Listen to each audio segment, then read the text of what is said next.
Bonjour à tous, eh bien aujourd'hui nous nous retrouvons pour un nouveau cours qui va porter sur les dossiers d'admission donc du public que vous allez recevoir.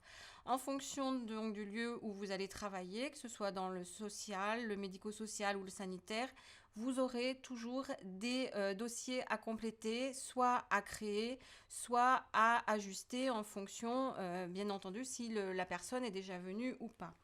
Donc aujourd'hui, l'objectif de ce cours, c'est de découvrir quels sont les différents dossiers que vous allez pouvoir traiter et les conditions pour les alimenter. Il y a des obligations légales et puis qui font partie donc de la législation qui sont propres à tous les établissements et vous allez avoir également des prérogatives qui vont être faites en fonction des établissements dans lesquels vous allez travailler. Mais la base, elle restera toujours la même. Vous aurez toujours le même déroulé quand vous prendrez en charge un patient, un résident, un usager, peu importe comment on va appeler le type de public que vous allez recevoir. On verra ce terme un petit peu plus tard dans le cours, je vous l'expliquerai parce qu'il est important. La base, elle va rester tout le temps la même.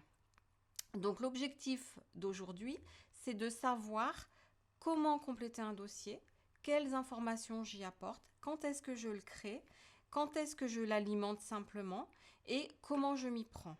Voilà, ça c'est vraiment l'objectif de ce cours pour le dossier.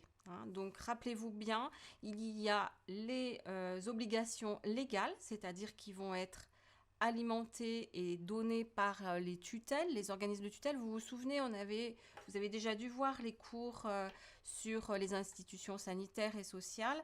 On a les tutelles comme la Haute Autorité de Santé, l'Agence régionale de santé qui vont instituer, qui vont transmettre des obligations aux établissements.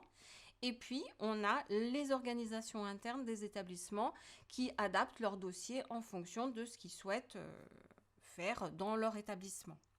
Donc, on va aborder ces deux points-là. Donc le cours, vous allez voir, on va expliquer un cours, surtout un dossier qui va se passer, enfin qui va se créer en milieu médical. Pourquoi on est beaucoup plus dimensionné sur cette partie sanitaire? Parce qu'en fait, c'est vraiment le cœur de votre métier.